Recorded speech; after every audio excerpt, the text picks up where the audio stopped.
Hey there, it's meteorologist Cory Reppenhagen from the 9 News Weather Impact Team taking a look at your forecast and our high temperatures on Sunday.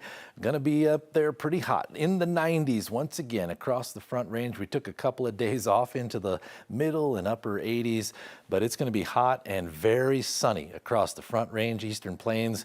Quite a bit of sunshine in the mountains as well. 102 is the forecast.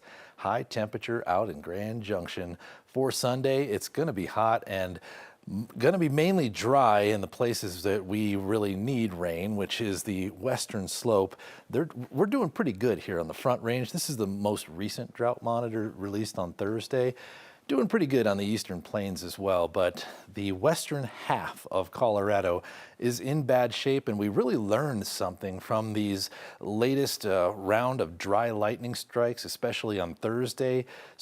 Ignited those fires, and a few of them are going pretty big right now, so it really tells us that the fuels out there, especially on the western slope, are ready to sustain large wildfires, and so the concern level is rising. There's no coincidence that right in here where we have the extreme drought conditions in parts of Mesa, Delta, and Montrose County, that is where the wildfire activity is currently located. We've got some big fires. The South Rim, Sow Belly, and Deer Creek fires, those are more than 2,000 acres in size, still building. Some good news, we had a little less fire activity from these fires as we went through the day on Saturday. So hopefully that'll be a sign that the winds are going to calm and give us some relief from those fires. But they'll likely be with us for a couple of weeks here as they battle that. So right now what we need is the monsoon and the summer monsoon. The forecast from NOAA is out here July, August, and September. The one thing that kind of concerns me is that usually we see a little bit of a monsoon signal here that looks like this, where it's wetter than average, and that is not there this year. So this is the first time in 4 years that we have seen no above average monsoon expected. The last time was 2020 that we had something like that.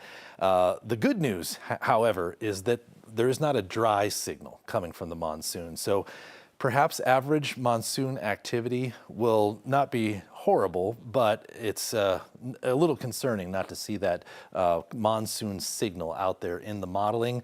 There is some drier than normal conditions expected in parts of northeast Colorado over the course of the entire summer. So far, doing pretty good up here in this zone. So hopefully it stays that way and we don't get, and those dry conditions don't sag all the way down into Colorado. Here's one of the problems, the location of the high pressure right now, right in kind of the peak of that ridge is in Southern California. This is a terrible place for Colorado to have this subtropical high pressure because the circulation of air around that high pressure kind of suppresses the monsoon, and it does not allow the monsoon moisture to come up into Colorado. We need the subtropical high to be right over in this area, somewhere around the Red River, so that we can get that circulation to guide that monsoon moisture into Colorado. And there's a little bit of some hope here coming up next week as the ridge kind of flattens out and starts to rebuild on Thursday. If it does rebuild right in this area, that could help push some of that monsoon moisture up towards us, which would be nice because we are super dry out on the western slope. Here's the forecast for the precipitation as we go through the day on Sunday. The scattered showers, but mainly staying into the mountains right along the Continental Divide, and the western slope will probably not see too much, and probably the Front Range might not see too much in the way of rain showers on Sunday as well. But once we get destabilized in the late afternoon, early evening hours, maybe around 6 o'clock, we'll start to see a few of those showers try to make a way through the Front Range between like 6 and 10 o'clock, but they do not look too strong. The severe weather ingredients are really not there at all across the state of Colorado. I wouldn't be surprised if we don't even get a single severe thunderstorm going tomorrow, but it'll be close right along those the borderline of those ingredients. Here's the 7-day forecast in Denver. as we see quite a bit of afternoon thunderstorm activity still there. Isolated chances for the most part, except for Wednesday and Thursday. We've got some pretty good coverage with the temperatures a little bit lower, but Sunday, Monday, and Tuesday looks like it's going to be pretty hot, and we'll wait and see what the ridge next weekend looks like as far as the heat goes.